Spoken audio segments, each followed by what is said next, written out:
আগামী 2 দিনের ভিতরে এইখানে খালের উপরে যত অবৈধ দোকান আছে সব ভেঙে ফেলতে হবে। কতবার করে ওয়ার্নিং দেওয়া হয়েছে, একটা বারও এরা কথা শুনে না। আল্লাহ তোদের বিচার করবো রে। আমার কত সুন্দর দোকানটারে তোরা ধ্বংস করে দিলি। এই মিয়া, আপনি কথাবার্তা ঠিক করে কন। আল্লাহ আমাদের বিচার করবে মানে? আমার কত সুন্দর জমজমাট ব্যবসা ছিল, আর তোরা আমার সেই ব্যবসা ধ্বংস করে দিছস, আমার রিজিকে লাথি মারছস। আল্লাহ তোদের বিচার ঠিকই করবো। দেখেন ভাই, এখানে আমাদের কিছু করার নাই। সরকার থেকে নির্দেশ আসছে দোকান ভেঙে ফেলার। এখানে আমরা কি করতে পারি? তাই বলে সরকার আমাদের সাথে এই কাজটা করলো? আমরা কি সরকারের কোনো ক্ষতি করছি? সরকার কেন আমাদের পেটে লাথি মারলো? সরকার যদি এই দোকানগুলো না ভাঙতো তাহলে কি তার কোনো ক্ষতি হইতো?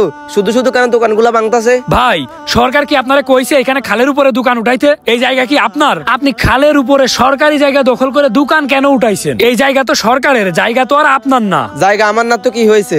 এই জায়গাটা তো খালিই পড়েছিল, এই জন্যই তো এই জায়গায় দোকান উঠাইছি আর এত বছর খাইতেছি। এতে সমস্যার কি আছে? ভাই, সমস্যার কি আছে এত আপনারা বুঝবেন না। আপনারা তো চিনেন টাকা, কার ক্ষতি হচ্ছে কার লাভ হচ্ছে এটা তো আপনারা দেখেন না। আপনাদের লাভ হইলেই তো ভালো নাকি? ভাই, এখানে কার ক্ষতি হয়েছে? আপনার ক্ষতি হয়েছে? সরকারের ক্ষতি হয়েছে? তাহলে আমরা এই জায়গায় ব্যবসা করে খাইতেছি, আমাদের পেটে কেন লাথি মারলেন?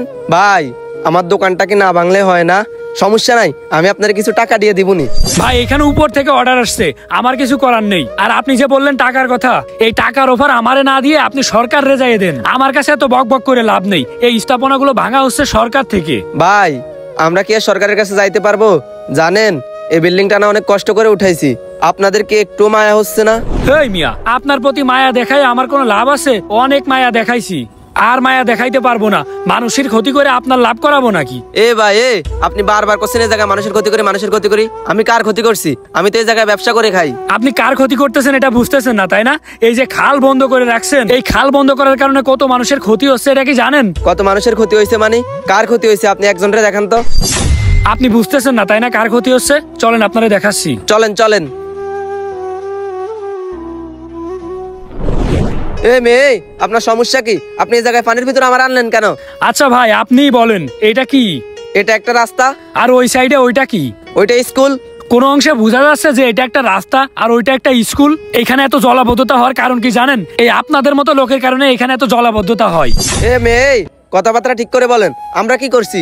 আপনারা যে খাল বন্ধ করে প্রত্যেকটা জায়গাতে দোকানপাট উঠাইছেন, বাংলাদেশের প্রত্যেকটা অঞ্চলে এরকম দেখা যায়। এই আপনাদের মতো লোকের কারণে তো এরকম জলাবদ্ধতা হয়, ঘন ঘন বন্যার সৃষ্টি হয়। এই পানিগুলা যদি বের হয়ে যাইতো তাহলে কি এখানে পানি জমে থাকতো? এই রাস্তার কি এরকম ক্ষতি হইতো? এই স্কুল কি ডুবে যাইতো? এরকম ডুবতো না, আপনাদের মতো লোকের কারণেই ডুবে যাচ্ছে। আরে ভাই, খাল হইলো সরকারি জিনিস, আপনারা সরকারি জায়গা দখল করে তার উপরে উঠাইছেন দোকান। ওটা কি দোকান করার জায়গা? ওটা তো দোকান করার জায়গা না। নোয়াখালী অঞ্চলে প্রত্যেকটা বছর এরকম বন্যা হচ্ছে। এই খালগুলা যদি ক্লিয়ার থাকতো, এই খালগুলার উপরে যদি আপনারা এরকম অবৈধ স্থাপনা না উঠাইতেন তাইলে তো এই পানিগুলা সব বের হয়ে যাইতো, আর এরকম জলাবদ্ধতা সৃষ্টি হইতো না, এরকম বন্যা সৃষ্টি হইতো না। আপনাদের মতো লোকের কারণেই, আপনাদের 1-2 জনের লাভের কারণে হাজার হাজার মানুষ ক্ষতির মুখে পড়তেছে। আর এখন যখন আমরা অবৈধ স্থাপনা ভাঙতে গেছি তখন আপনাদের গায়ে লেগে গেছে, তখন আপনাদের পেটে লাথি মারা হয়ে যাচ্ছে, তাই না? আপনারা করতেছেন অবৈধ অনৈতিক কাজ, আর সরকার বাধা দিতে গেলেই দোষ। সরকার আপনাদেরকে অনেকবার ওয়ার্নিং দিছে, 1-2 বার না, অনেকবার ওয়ার্নিং দিছে, কিন্তু আপনারা শুনেন নাই। এত জায়গা থাকতে আপনারা সবাই যে খালের উপরেই বিল্ডিং উঠান কেন ভাই? অন্য কি জায়গা নেই? আপনারা এখানে নিয়ে আসলাম জাস্ট বুঝানোর জন্য যে দেখেন মানুষের কতটা অসুবিধা হইতে পারে। এই খাল খননের কাজ শুরু হয়েছে, আপনাদের কোনো কথা শোনা হবে না, আপনি যান এখান থেকে। বর্তমানে বাংলাদেশের বিভিন্ন অঞ্চলে খালের উপরে বিভিন্ন ধরনের অবৈধ স্থাপনা গড়ে উঠেছে। এইগুলোর কারণে খালের পানি ঠিকমতো বের হইতে পারে না। এই কারণে বাংলাদেশের অনেক অঞ্চলে প্রতি বছর বন্যার সৃষ্টি হচ্ছে। বিশেষ করে নোয়াখালী অঞ্চলে এগুলা বেশি দেখা যায়। এই ধরনের অবৈধ স্থাপনা কেউ খালের উপরে বা নদীর উপরে উঠাবেন না, জনমানুষের জীবনে ভোগান্তির সৃষ্টি করবেন না।